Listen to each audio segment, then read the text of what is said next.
So I don't actually have some malware to reverse for the second part of the stream. So if anyone wants to suggest something, that'd be great. Otherwise, I'm gonna start with Shellcode2, and then depending on whether we find something else to do, I will change the format. There we go. Chat is now updating. Yeah, the ads like sometimes they take ages and they will like cut into the stream quite a bit, so I give it a while before I start. Thanks for the sub, Ollie. So I think we looked at the dank memes malware last stream. So if anyone has any more suggestions, that'd be great. I'm gonna do the rest of that in a like more advanced stream because the bootloader stuff is pretty advanced. Yeah, it's always good when you catch stream live, right? It's just not the same when it's re-recorded. So where'd I actually save this today?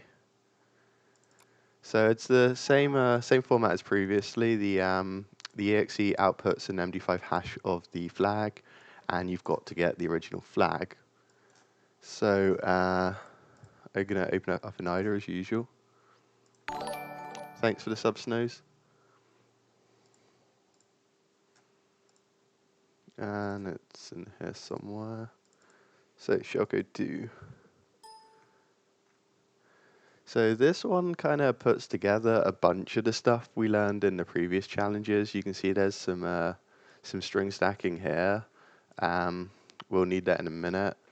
We've got our virtual alloc, which is allocating the executable memory. And we've also got some new stuff here, which is load library and get proc address, which allows us to do dynamic function resolution. I'll bring that up on just close all these. It's not working.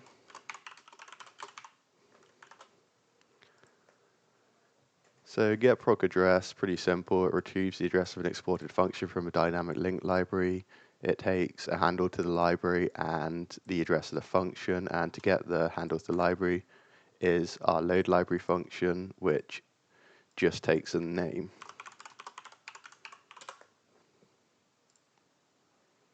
There we go. So we'll need that in a bit, but for now we're just going to have a quick look at what it does.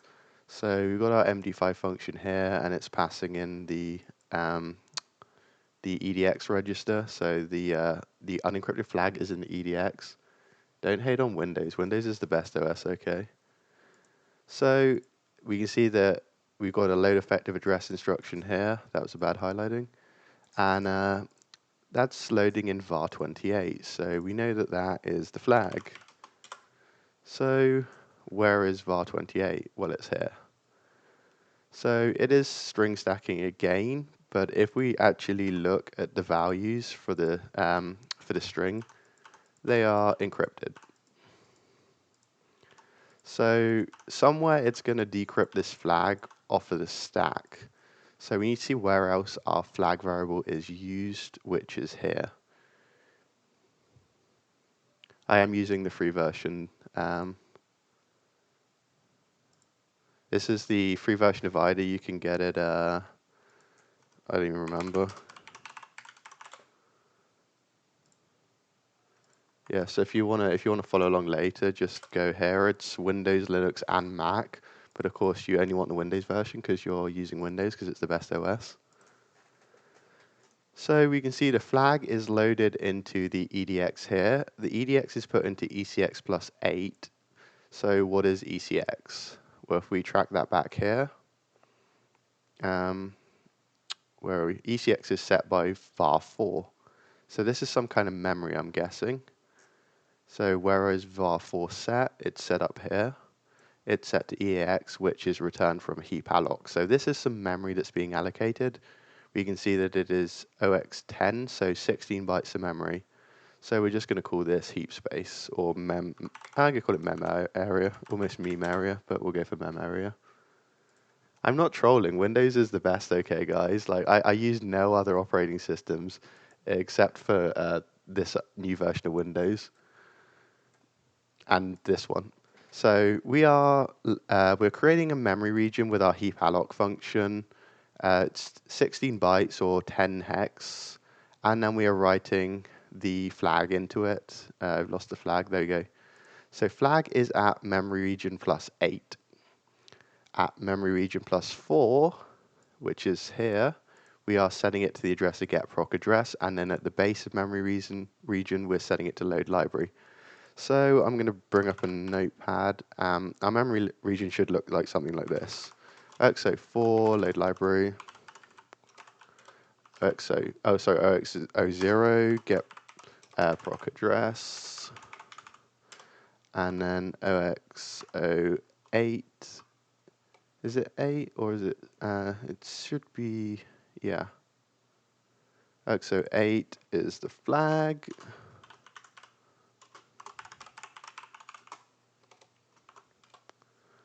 Yep, they're all glorious Windows Win32 APIs. They're not ordinals, they're result functions. So let's see if anything else is put into our mem area. Does not look like it.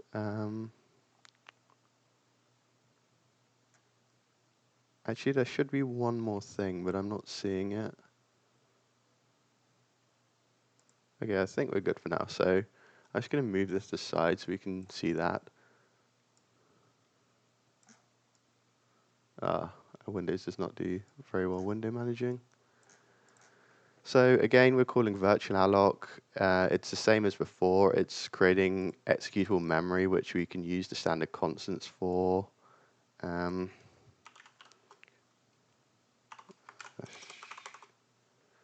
commit, and the protection is page execute read write. And then our size is 248 hex, and we need to find now what's being written to the region. So virtual alloc, the memory is in EAX, so we're setting it to dest. So this is going to be our executable mem area. I always seem to type meme by accident instead of mem. I think my my muscle memory is trying to tell me something. So we've got our mem area here, or meme area as we're going to call it now, and we are copying to it. So see, mem copy takes destination, source, size. So we are copying from here that many bytes into our executable area. So what is this? It is shellcode, as the challenge name would suggest. It's a huge blob of shellcode. So this is actually something I got from I think it was Dridex maybe. The idea was inspired from Dridex. It uses both stack strings, which we looked at earlier, and it also uses dynamic API resolution. So this is basically something I recreated from some actual malware. So it's actually quite accurate. And if we see where it's called, which is where are you called? Oh, it's right there. So it's being called with a parameter, which is our second mem area, which is this. So now we're just going to reverse it slowly but surely. I'm going to create a function out of this and then bring up the window. So all of this is stack strings. I think we can set all of them at once. If I can actually fit all of them into the window, that's the question. I don't think I can. I'm going to do it bit by bit. Too many there. And then just hit the R key and then convert all operands and unclick apply only if possible, because some of these won't be possible to actually apply. Actually, I don't think I even need this. There we go. And then the second part, hit R again, all operands, apply only if possible, unchecked. And we can see our strings. So the first one here is, oh, we don't actually want to convert that, so I'm going to put that back. Probably a quicker way to do this, but whatever. So our first string is msvcrt.dll, which is the name of the C runtime DLL. msvcrt.dll, and we can rename that here.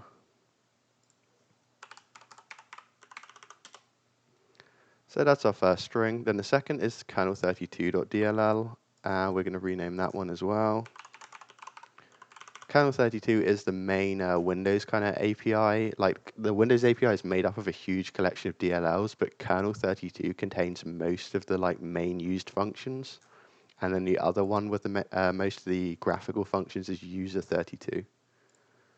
So I'm not actually going to bother converting back all of these. We're going to go to the next one, which is here. This is fopen. So that's actually a function that is going to probably be resolved later. Then our next one here is fread.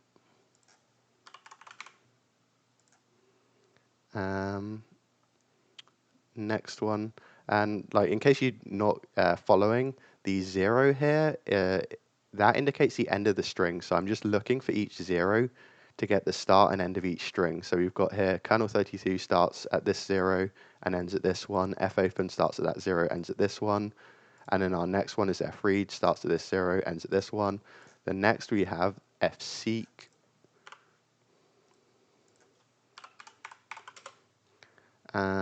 Then after that we got fclose. And finally we have the get module file name.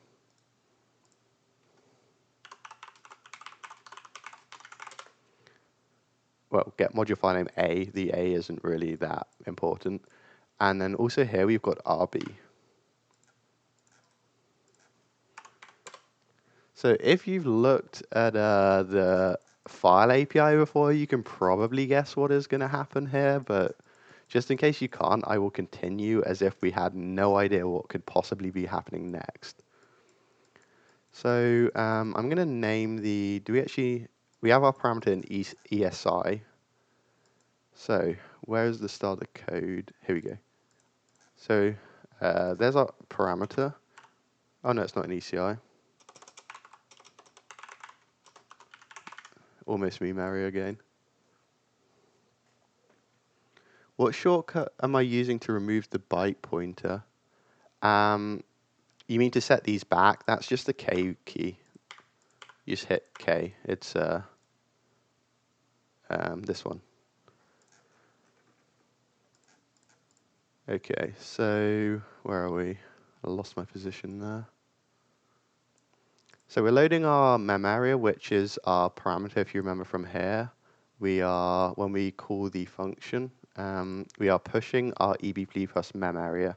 So inside the function, that parameter is it. And I've managed to lose it again. So it's being loaded into EAX, then it's loading the first value, so EAX plus 0, aka just EAX, into ECX. So that is load library. ECX is now set to the address of load library, and then it's being set to var4. So we know that var4 is now a pointer to load library. And then if we look here, it's getting EAX plus 4, which is here, our get proc address. And it's setting that to var44. So it's going into ECX. ECX is being set into var44, so we know var44 is now get proc address. We're setting the ECX register to the address of msvcrt.dll on the stack. This is the address of the string, not the actual DLL. Then we're pushing it into load library. So that is the equivalent of calling our load library with the parameter so it's going to either load or get the address of msvcrt.dll. So if it's already loaded, it will just return the address of it. If it's not, it will load it and return the address. So we are loading that library here. And then we got our get proc address is not being used just yet. We're also loading kernel32.dll. So what's the EX? So we're setting this to the address of address. So that's the actual DLL address in there now. And then we're doing the same with kernel32.dll, which will already be loaded. So that's just going to return the address. It's not actually going to load it. We're doing our call to load library again, and then we're setting the returned pointer to this. So this is going to be kernel32.dll address. So next, what are we doing? we're loading the address of get module file name. It's actually get module file name A on the stack. We're pushing it. We're moving ECX into the kernel 32 DLL address into ECX, and then we're pushing that, and we're calling our get proc address. So that is the equivalent of get proc address kernel 32. Actually, it's not string, so kernel 32 address, and then so that's going to resolve the function get module file name A. So where's the calls there? So this will be now the address of get module file name. Some of these names are getting really long. Okay, so then we can kind of skip the rest of this because it's just the same thing over and over again. So here we're going to get the address of fopen from msvct.dll, fseek, fread, fclose. So all we're going to do is just go to the EAX part where it's actually called the function and just give it a helpful name. So this is fopen address. And under here we've got fseek address. And under here, fread address. What else have we got? Fclose.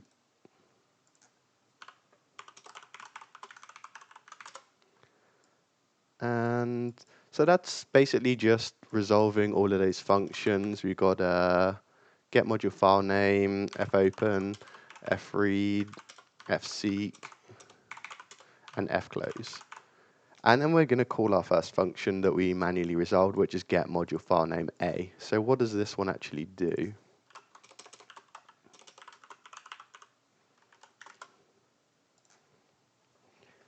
Okay, so it takes the first parameter is a module or a handle to a module. The second parameter is a buffer that receives the full qualified path of the module. And then the last function is the size of our buffer. So it's going to get the name of the module that's passed in this parameter and output it in this.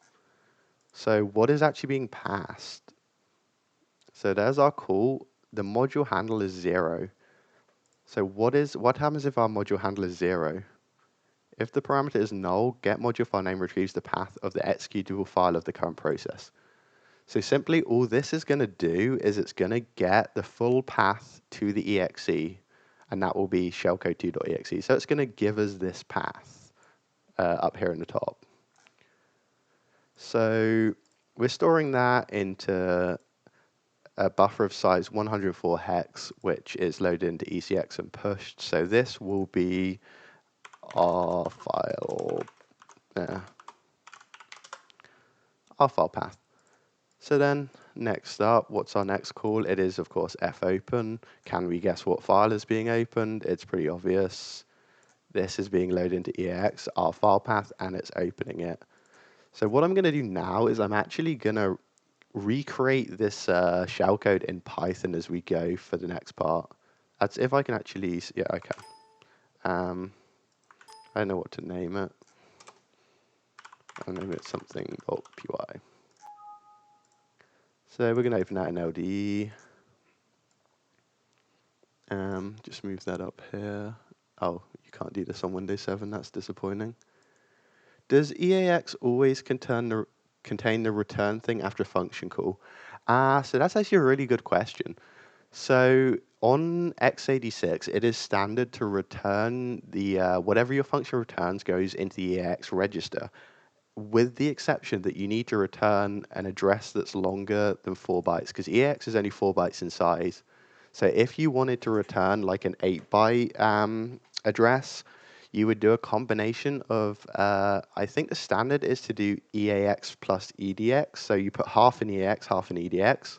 But otherwise, EAX is always the return pointer or value or whatever. In x64, it would be the RAX, which is the 64-bit version of the EAX. So I'm going to put my little Python window here. And I'm going to get the file path from Windows because I'm too lazy to type it all out. That's not the right key. Is it Shellcode2.exe? I believe you have to escape slashes in Python, so I'm just going to slate all of the backslashes. So what we're doing is we don't need we don't need to recreate our get module file name call because we already know what the file name is or the file path. So we're just going to do that here. Then the next call is fopen with this path, which is here. So we're calling this and we're pushing in our file path. So that is going to be the open filing function in Python. So I'm just going to call it file or f equals open, and it's going to be file path. And then we need the open setting. The stream overlay is overlapping with my Python window a bit. Yeah, it is actually. I'm going to move it to the side a little. Why is word wrap? Does it even have word wrap in this? Doesn't seem to have a word wrap setting unless I'm missing it. Is it in options?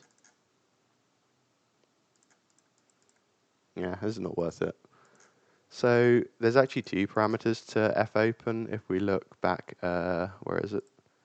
There, it's loading our RB string. So RB simply says read binary, the R for read and the B for binary, which just reads the file as it is on disk. So we're opening our file RB. Then next I could make IDA a bit narrower actually, yeah, that's a good point. It's not actually taking up that much space. So I'll just put it here and I'll bring all this stuff over. I should just make the overlay more transparent, but it's probably easier to do it this way. So our next call after our fopen is here, which is fseek. So if you don't know the file API, I'm just going to bring it up just in case. This is actually C++. There we go. So where's the description? Sets the position indicator associated with the stream to a new position. That's actually not very helpful. I'm going to try and find if there's a better explanation, or I'll just explain it myself. Okay, the explanation is a bit technical. So simply what fseek does is it sets the file pointer, which is where in the file we're going to read to. I can't reduce my resolution, unfortunately. So it's basically going to set the offset within the file where we will start reading. So what offset is it actually setting? So we've got our fseek call here. And then the first parameter is the file. So that's here, the file we opened. So I'll just put this as file handle. So we're going to set our pointer in the file handle to 4e. So f.seek, I think it's f.seek, ox4e. Give me 1 second. I believe that is correct. I'll just check the Python docs quickly. Yeah, you should definitely try and watch the stream in full screen because I'm running it in native 1080p res. I tried 720, but it makes stuff a little hard to do, seeming as my monitors are all 1080 or above. So it's better to just run it in full screen. If you don't have the bandwidth, then view more of my streams, because if I get Twitch Partner, then I can do I can basically encode it on the fly into 720 and below. So partners kind of get that feature, which is pretty sweet. So we're seeking to offset ox4e in the file. We can actually check out what this is with hxd. So if we open shellcode in hxd, and then we can, I believe it's G, and we go to offset ox4e, it's here. So it is actually the DOS header string that says this program cannot be run in DOS mode. So that is what we are reading. And then when we call fread, how many bytes are we reading? So we're calling fread here. We got here we go. So our parameter 26.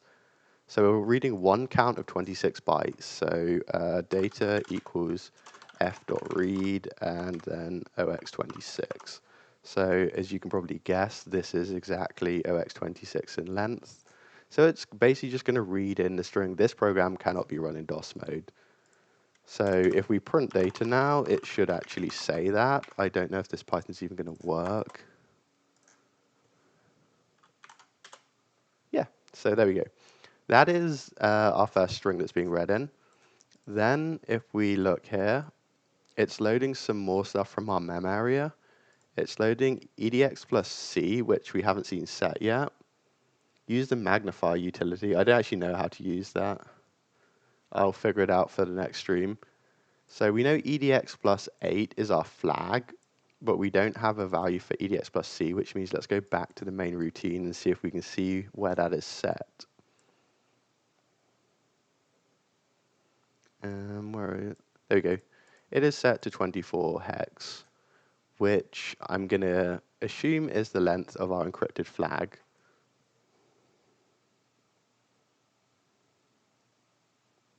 Nice cross sale, Wood. Okay, so we're going to go back to our shellcode.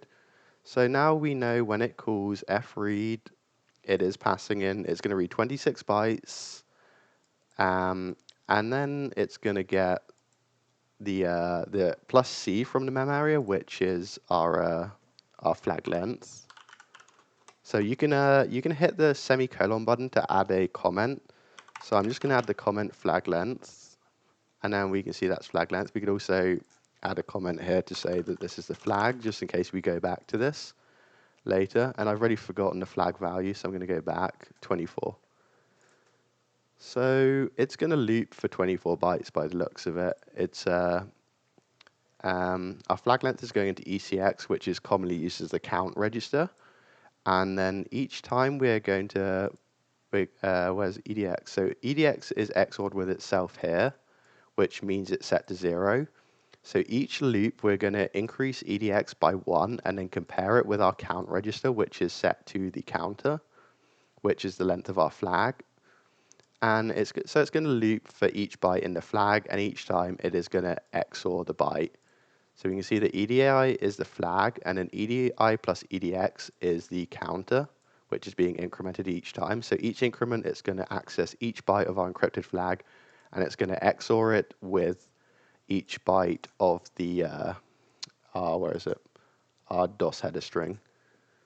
So basically in Python, this would be something along the lines of for I in len. I actually need to get the encrypted flag.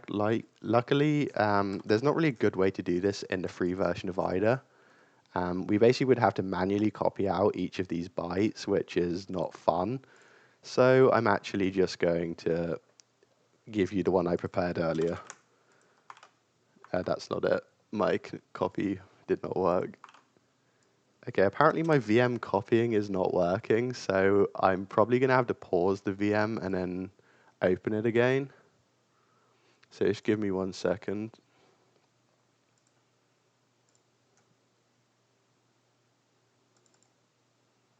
I hate when VMware Tools breaks, which is pretty much all the time.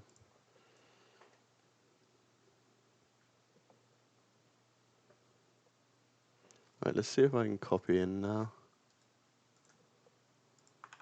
Yay. Okay, so copying is working. If you use VMware Tools, that is what you do when the free version of IDA cannot debug. So when copy and pasting breaks in VMware, the first solution should be you suspend the VM, you close it, reopen it, and unsuspend it, and that should get it working again. Failing that, just reboot the VM, and then failing that, reboot your host. It's the buggiest software. Like, this bug has been in ever since I've been using VMware. It's a bit of a pain, but it's workaroundable. So I've set a byte array here in Python, which actually mirrors our flag. If I set these back to bytes, which is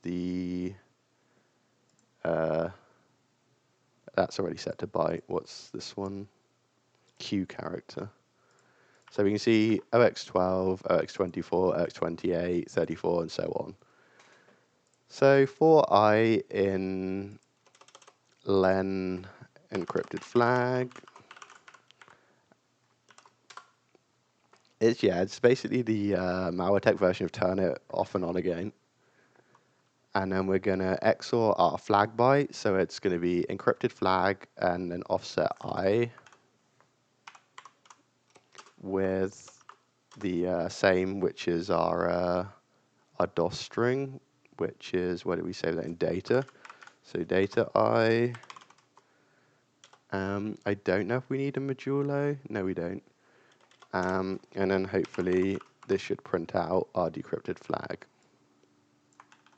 Whoops, I did not mean to do that. Okay, I ballsed up the code. I forgot to put the range in. So that's going to iterate every byte of encrypted flag and then XOR it with every byte of our DOS header string. Oh, for God's sake. Why is this not working? How have I messed this up again?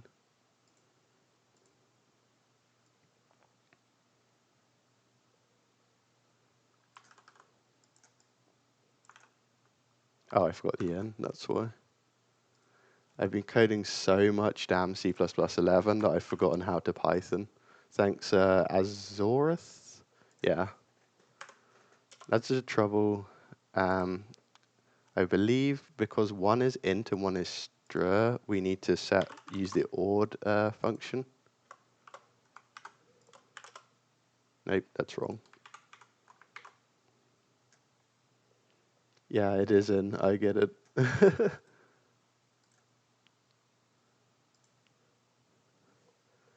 Should be correct, but I'm doing something a little wrong.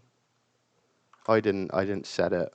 So I'm using the XOR equals compound operator, which basically is the same as doing, it would be something like this. So encrypted flag I equals encrypted flag I XOR data.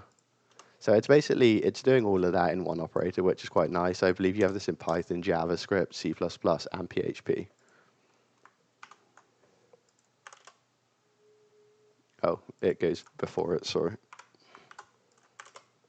So that's decrypted the flag, which is flag store everything on the stack, which is what happened in this program. Everything we are using, every string we are using is being stored on the stack rather than in the string section, which means if we actually go to strings, we will see only the stuff that's in the main function. We won't actually see any of these strings, any of this. It's all hidden. So that's like quite a nice anti-analysis technique. It means that people can't find strings easily. If you want to go really crazy, you would just set them in different order or set them and XOR them at the same time. So that is how to do Shellcode 1. Am I planning to use x64 debug in future? Probably not, no. I'm really not a fan of like the whole Ollie debug interface. I'm more into IDA. I think if Radare comes to like be a good debugger, I will probably use that. But otherwise, I'm going to use IDA and I'm going to use WinDebug, which is my favorite.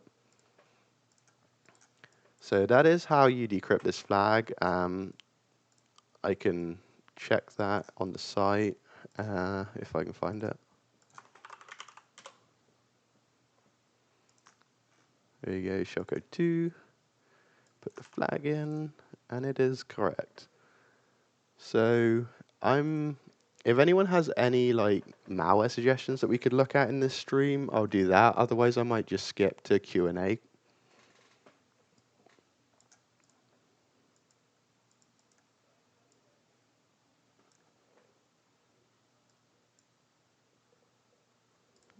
Right, I should probably open the chat one day. That would be helpful.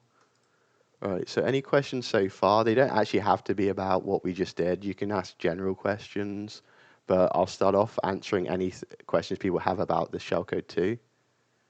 Check malware stuff from the Discord research. You mean the research Discord? I don't see anything in there, unless I'm in the wrong channel. Yeah, I'm not seeing anything in there.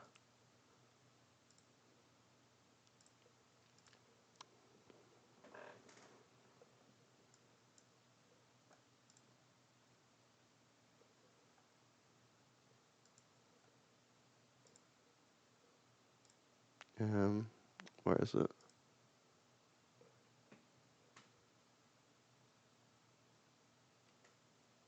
How common is the VM stuff from the VM challenges? Uh, I've only really, like, the VM challenge is a very, very basic version of, like, just showing off how virtualization works. Like, virtualization that simple would never, ever be used in malware, but there are a couple of malwares that use virtualization.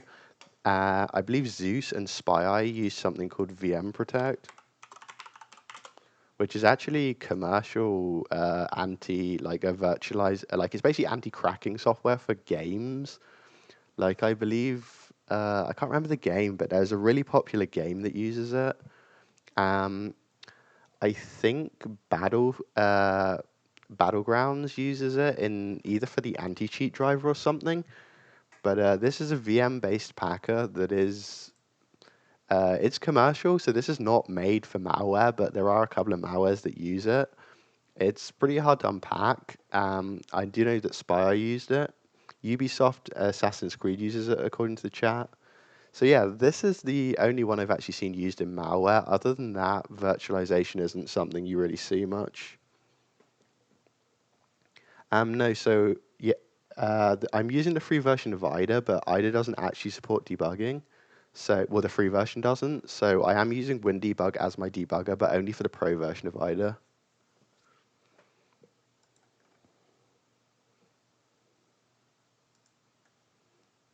Yeah, there are. That's the funny thing I like about VM Protect is the game developers protect their anti-cheats with VM Protect so that reverse engineers can't reverse them and make cheats to bypass the anti-cheats. And then what the reverse engineers do is they devirtualize VM Protect, then they make their cheats to bypass the anti-cheats, then they protect the cheats with VM Protect so that the developers can't reverse engineer them and make better anti-cheats. So it's basically VM Protect versus VM Protect, which is quite amusing. FinSpy has a custom VM. I've actually not looked at FinSpy. I came across it in the wild before it was publicly attributed, and I was like, this looks like some kind of nation state APT. I'm not going to mess with this.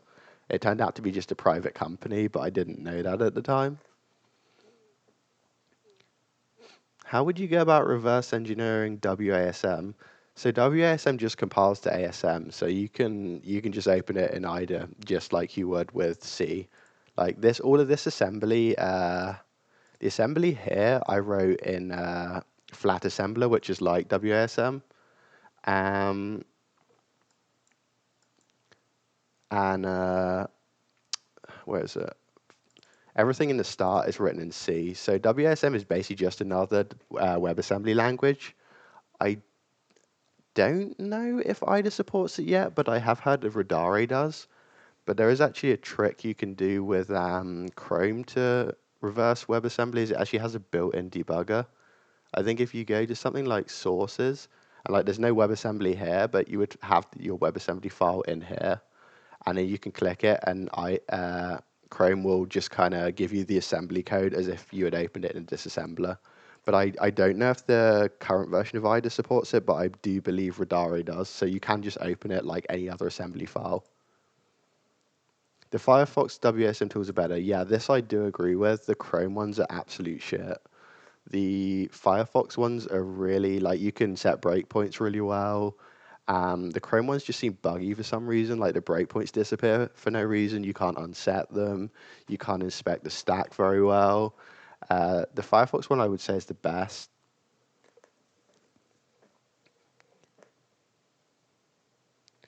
I did do an example of reversing real malware last stream, which is we looked at the what's it, the memes malware, which is kind of a joke malware, but it is real malware. We looked at this. If you want me to reverse real malware, then like go find like some malware samples that you'd like me to look at. Like I'm not going to pick one myself because I'll end up picking something that's way too complicated, and it'll be like a 3 hour long stream. But if you can find something that's like simple enough to go through in like 30 minutes, just like drop it in the chat and I'll open it up. Um, to what extent can AV software or ATP systems do this kind of an obfuscation in the fly? I believe with like macro and what's it called? What do you call the scripting language on Windows? Like VB script, the Windows scripting thing. I forget what it's called, but I believe there's a new system Microsoft developed that basically allows you to scan the code as it's running, which means like not necessarily virtualization, but obfuscation is kind of useless because as it deobfuscates itself, it just keeps rescanning it, which is quite a nice way to do it. I guess you could write something for like VM protected malware, but I'm not aware of anything that does that. Hardware hacking live stream. So I'm still waiting on my FTDI breakout. WMI. No, not WMI, it's the other one.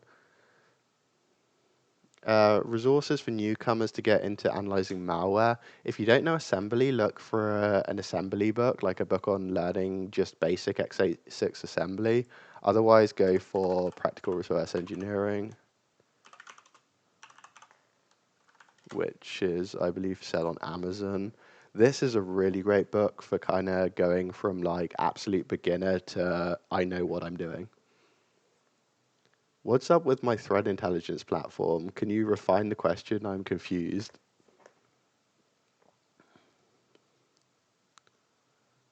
And yeah, back on the hardware hacking live stream. So I'm still waiting on my FTDI breakout so that I can do SPI stuff and I can JTAG things. But as soon as I get that, I'll start working on the stream. I'm going to be looking at these, which I'll refocus the camera. So these are like little Wi-Fi modules you attach to Wi-Fi LEDs, which they basically go on your network and you can control them from your phone. I've actually got one behind me. If you look at the bulb in the background, that I can change the color of on the fly. I don't know if the focus is going to work.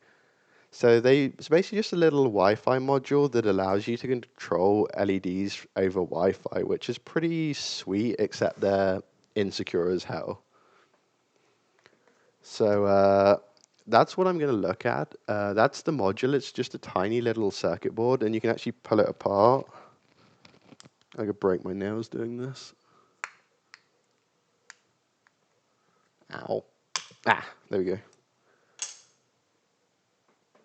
I don't know if I can get the camera to focus this close in. Come on, you piece of shit. Where's the focus ring? There we go. So this is basically, it's just a little circuit board. You've got your CPU is here. You've got some kind of Bluetooth antenna or maybe RF at the top. I don't know if I can get it to focus on that. You've got some kind of RF antenna at the top. And then there's just here is a little flash chip, which I'm going to try and pull the firmware off of. And then I'm going to see if I can find a vulnerability in it, which will allow me to basically get remote code execution on the chip and dump the Wi-Fi key over Bluetooth. That is the plan. What's the model? So it's just some cheap shit I found on Amazon.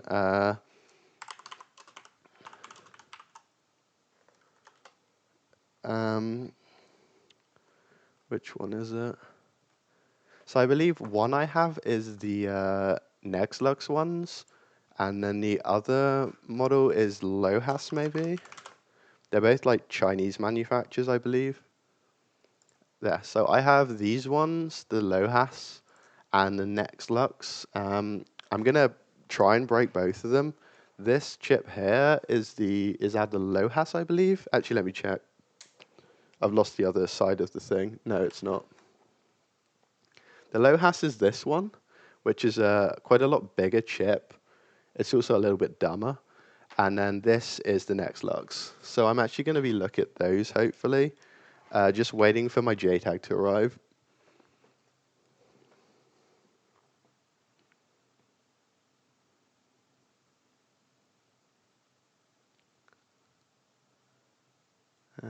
Checking I didn't miss anything in the chat. Nope, so far so good. I'm going to try to put this back in the case. So yeah, like that is kind of my plan is to.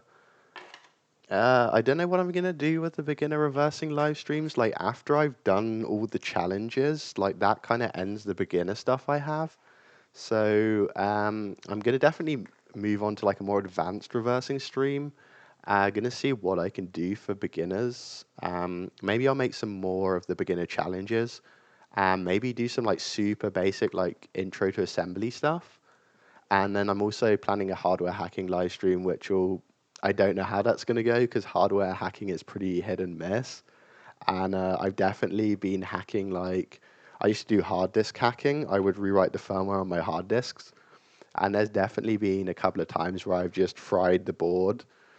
So if I do that in the middle of the stream, it's going to get a bit boring when, like, halfway through the stream, I fry the board and then there's nothing else we can do. But we'll see how that goes. Tell us about your latest Emotet news. I assume you're referring to the mail stealer module that they're now pushing,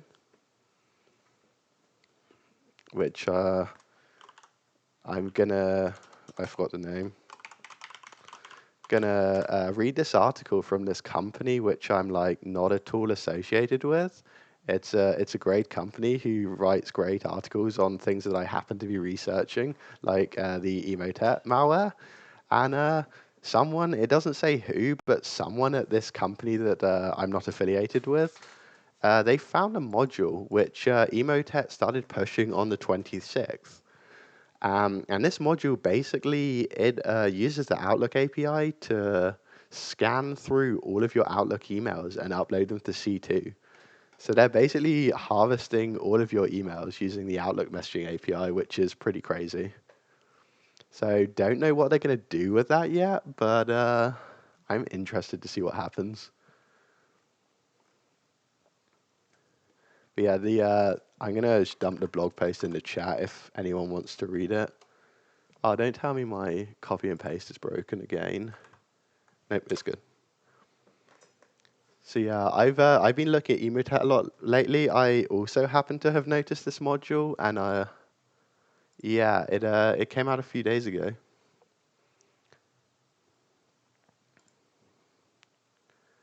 I actually don't know if I can bring this up on stream, but I don't know if it will work. I'm just going to screenshot it, I guess.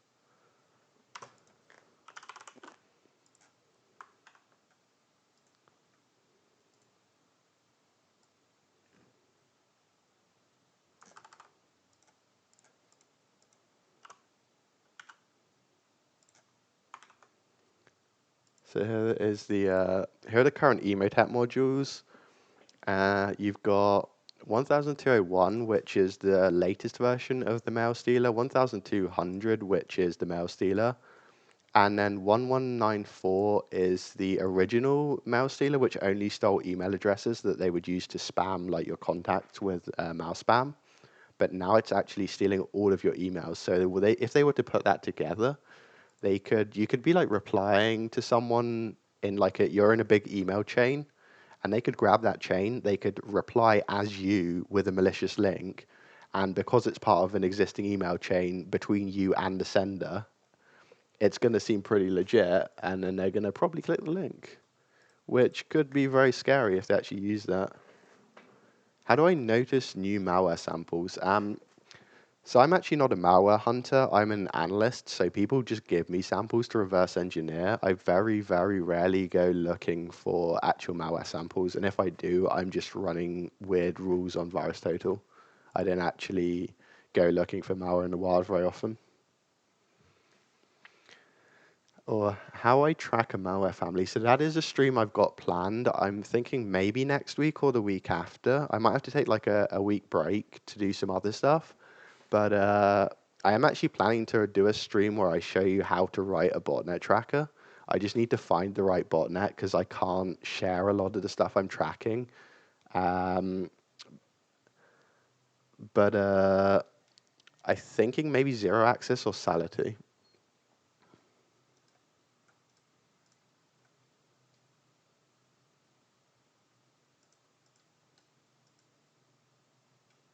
I don't care who sends it, never click a link. I mean, that's an easy thing to do if you're not working in a corporation where your job is to click links all day, every day. Like, those are the kind of people who fall for this mouse spam, and I don't blame them. It's like, if your job is to open documents all day, every day, or click links all day, every day, and someone sends you a malicious link, then yeah, you're probably going to get hit.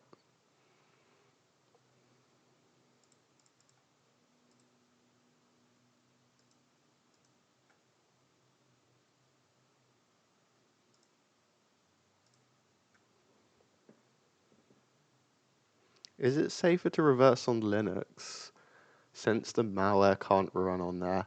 So yes, it is, but the issue is sometimes you need the malware to run. Like, I often do dynamic analysis, which is where you run the malware and attach a debugger rather than looking at the code while it's not running like we're doing here. So if I need the malware to run, I actually need to be on a Linux system. So while it is safer, sorry, a Windows system. So while it is safer to reverse on Linux, uh, the way I do it is I have my VM here, and I run the debugger and the malware inside the VM, so it's not going to harm me.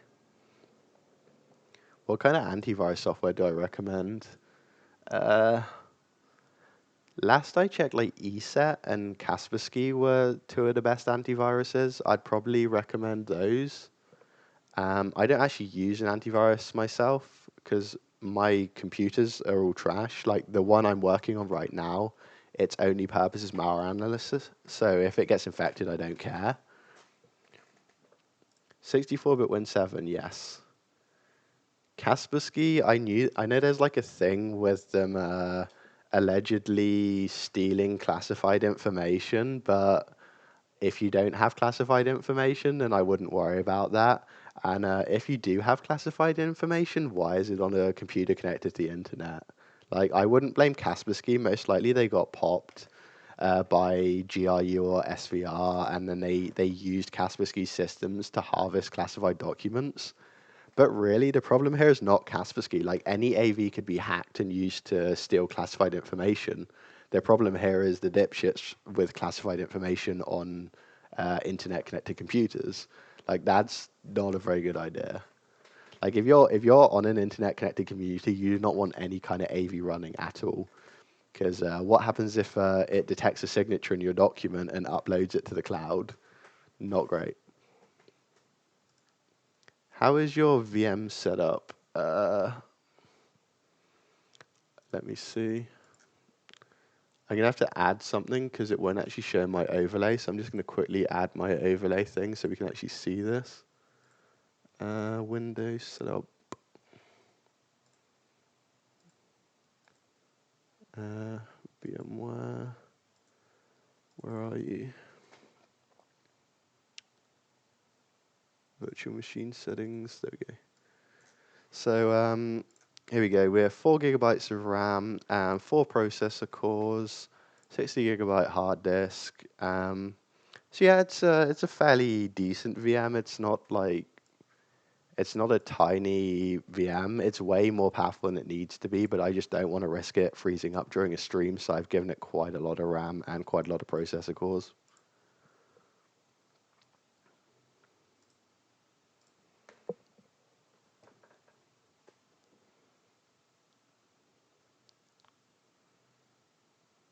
What did we reverse today? We reversed Shellcode2. The stream should be up on YouTube in about, I'm gonna say like 30 minutes, because it takes a bit of time to upload. But you can watch whatever you missed on there. What OS does my host use? I'm using Windows 10 Pro. I'm quite a big Windows 10 fan, actually. Then one of my systems is Kali, and then I also have an iMac, but they all have different purposes. I'm not one of those people who is like, I pick an operating system and I will die for that operating system. Like, I have different operating systems for different jobs, and I'm not gonna be like, oh, Windows is the best, Linux is the best. Like, I only do it ironically. I will use whatever OS I need. I even have a couple of Unix systems.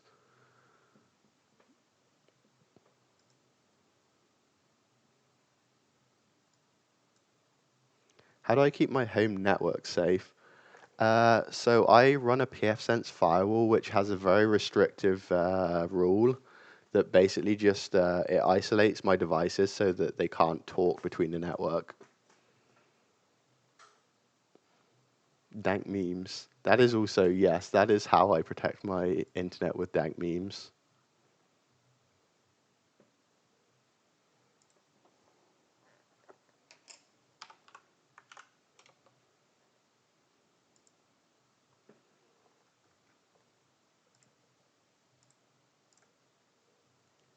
Let's see if I can actually find the firewall I use. I can't remember what it's called. What's the best way to go from zero IT knowledge or qualifications to learning more about cybersecurity? Mostly just Google, hang around Twitter, InfoSec community. Um, Really, I don't think you need qualifications. You just need to do research.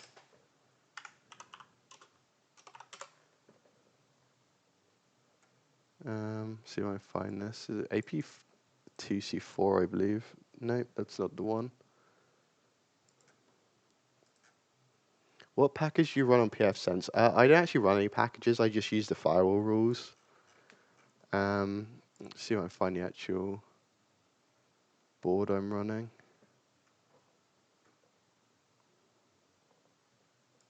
Maybe it's 4C2. I don't know.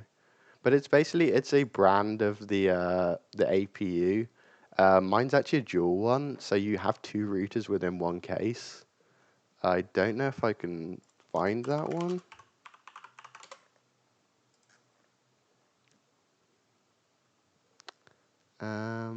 No, I can't seem to find it. But I basically have two separate routers, and one goes to the malware network and one goes to clean network. You can also put, yeah, as Stealth Hacker said, you can put pfSense in a VM. That is one way to do it. Is you can run it in a VM, then you can route your VMs through the router VM, and that is pretty sweet way to do firewall rules. Like rather than using the NAT setting, you would use the LAN segment, and then route all your traffic through the pfSense VM. Do you ever consider doing IR work? Do you mean IR as in incident response?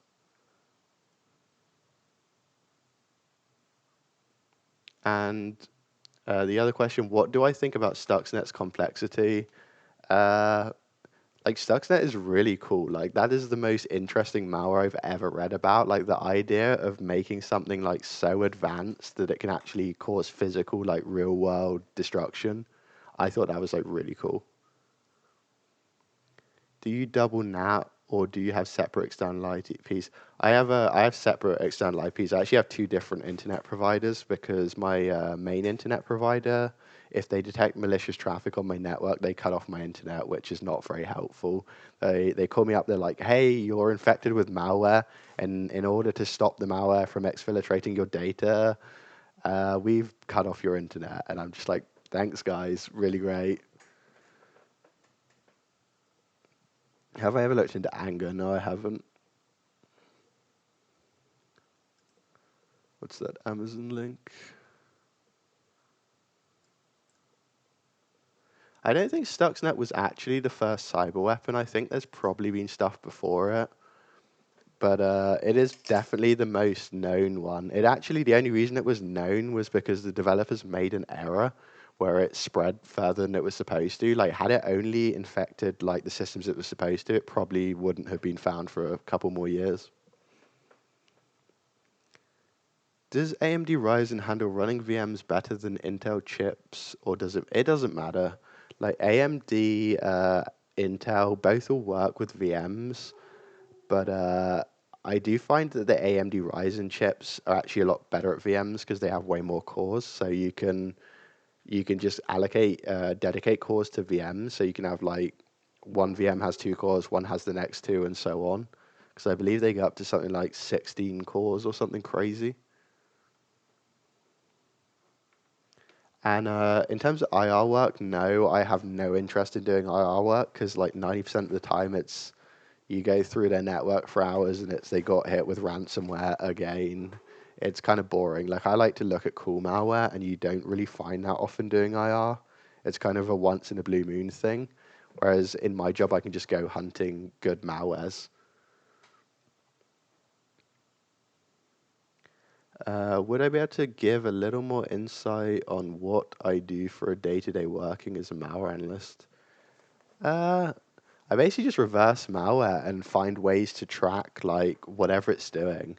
Like if the malware is spamming macros or spamming mouse spam, I will write some kind of basically I'll write a scraper to get all the mouse spam commands and then upload them somewhere so that we can see what it's sending.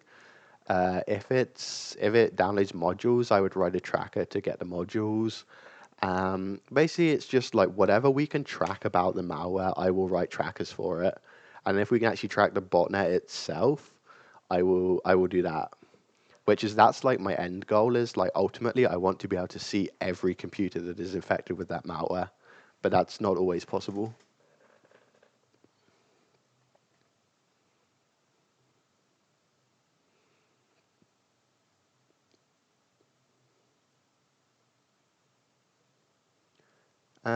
Yeah, so I actually have two setups. I have one which routes my traffic through an AWS box, and I also have one that routes all traffic through Tor. So that's kind of how I stop malware from discovering my real IP. You actually need a VPN from Tor with pfSense. You can set a rule to route all traffic through Tor, which is pretty sweet.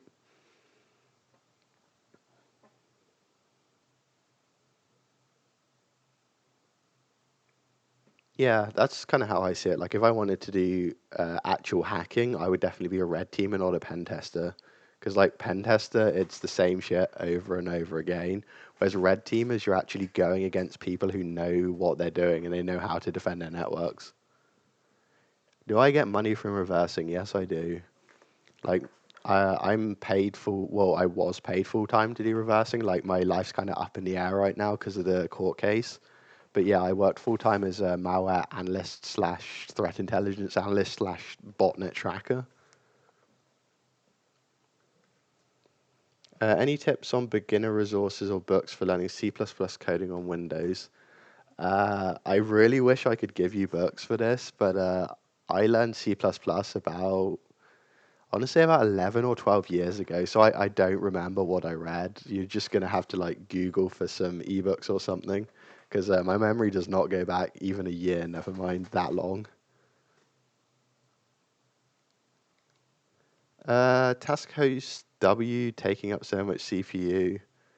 Um, I don't even know what that is. Is that the new task host for Windows 10? What OS are you running? Is it 10?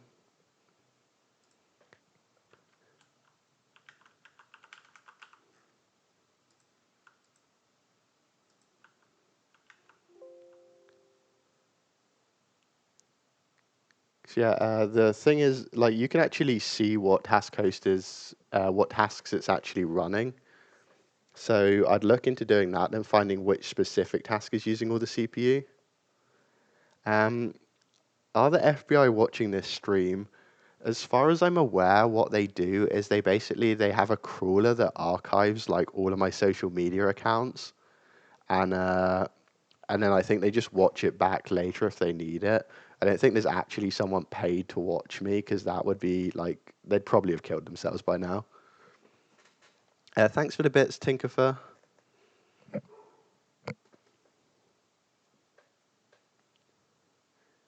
Is slash was the money good? Yeah, it's pretty good. Like your average senior malware analyst is going to be making about $100,000 a year plus. Like I've seen some careers, like some jobs going up to the like 250K range. So yeah, it's not bad money. You definitely get more working as like a C level or a CSO, but it's good money and it's enjoyable. Like C level positions are not fun. Thanks for the bits, Lady Bitcoin and N360, who is currently at the top with the highest donation.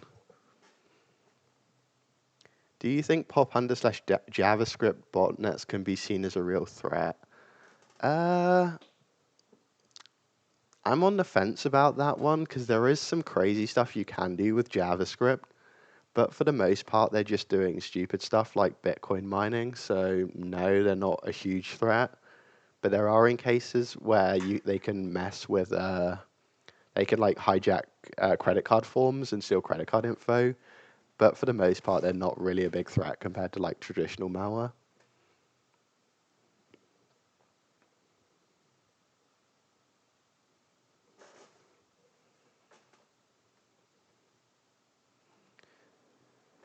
Yeah, Win 10, you wanna look for I can't remember the application, but there's an application which will tell you which tasks are actually using the CPU rather than just the just seeing the process using a ton of CPU. It will tell you what individual task is doing it. Ah, the thing was literally here the whole time. So this is what I actually have. It's it's 420 router. And it's basically you've got two separate, like completely separate boards, separate power supplies, like nothing is connected. There's a huge air gap between these two. And each one has three LAN ports. So you've got, I use it for the WAN plus two, what do you call them, LAN segments. But it's a really sweet box. So I have one is the one on the right in my case is the malware network, and then the one on the left is my clean network. Yeah, it's oh, we can see inside it as well. So it runs off of, I believe, like you can put the OS on an SD card or a USB drive or whatever. It's pretty sweet box, and it's priced at 420. Like, who would not want to buy that 420 routed? What's your favorite slash most memorable malware? Uh, Probably Rovnix. That was like the first really serious bootkit that wasn't nation state. It was basically FinSpy level capabilities, but it was crimeware. It was just some kids stealing, I believe, bank details or something, and they wrote a malware that was so powerful it loaded before the operating system. It loaded from the bootloader. It hijacked the kernel. It had its own TCP/IP stack, so if you ran Wireshark, it would not pick up the traffic. It saved all its files outside of the file system. It would just find random like empty segments on the disk and save its files there. It was like truly the most glorious piece of malware I'd ever seen.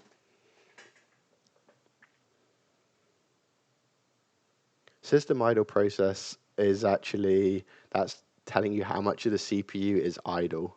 So that's saying that 90% of your computer is idle. It's not actually using that much CPU. It's kind of a dumb way to put it.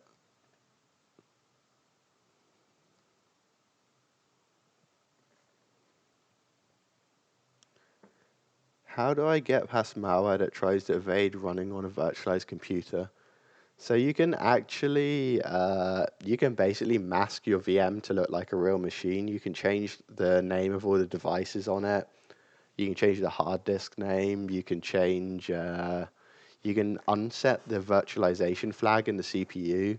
You can basically set your VM to look indistinguishable from a real computer, which is what I do. Like this one I haven't done it with, but I have one which no malware has yet to detect. And then failing that, if your malware still is detecting the VM, then just run it on a real machine. Like you can buy a computer for $100. I've definitely done that in the past. I've just bought a new computer to run malware on because it's detecting. Uh, I think it was detecting I don't remember what it was, but it was something I actually couldn't patch. So I was like, you know what, screw it, let's just run it on a real machine. And then there's a couple of softwares, Cold Boot or something, I believe is one, which allows you to basically snapshot your hard disk, and then when you're done reversing, you can reset your hard disk and the malware is gone.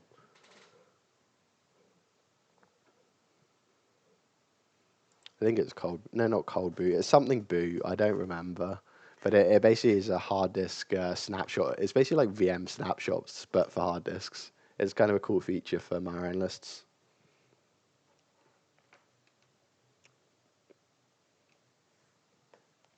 See if I remember the name.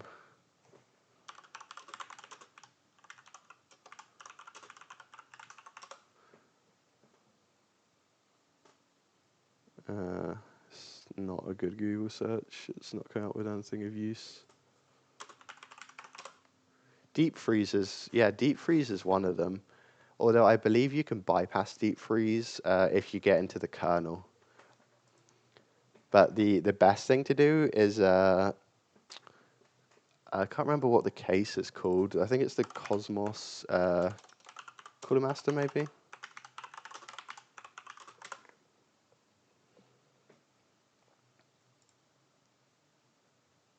So I'm trying to find a screenshot with the front down. Let's watch Linus Tech Tips video of it. Hydrogen. A bit like emoticons on the internet. Boring, It's everywhere. boring. When pure hydrogen. Don't care. Of the sliding to the, we've got 10 PCI expansion. Okay. So this is the case I have at home. You move it back and forth. I like that. Yeah, I don't have So we've got AdBlock in my VM. That's the problem. Is I really should install it in here, but it messes with some of the malware, so I leave it off. Microphone and headphone jack here, eSATA, 2 USB 3 super speed, find 3, 5, and a... So the front slides off, and you've got these bays here that basically allow you to pull the hard drive out while the computer's running. So one of these, what you can do is you can pull the hard drive out, you can clone it, you can put it back in, and then you don't have to really worry about like actually having to unscrew and unattach the hard disk to clone them. So I actually have this at home. You've got, I believe, these 3 bays are CD drive, and then these 2 are hot swap bays. So you can have 2 removable hard disks in there. And I basically just use that to create clones of hard disks, which I then put in real machines and run malware on. You can also, quite good for malware analysis, is, I'm trying to remember the name. I think it's Intel NIC or something, or NUC.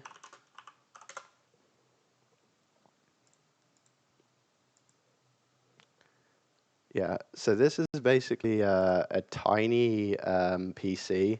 It's about the size of the palm of your hand. It fits, you can get like 6 to 8 gigabyte of RAM in there. I have a ton of these at home, and then I use them for running malware that's stubborn and keeps detecting VMs.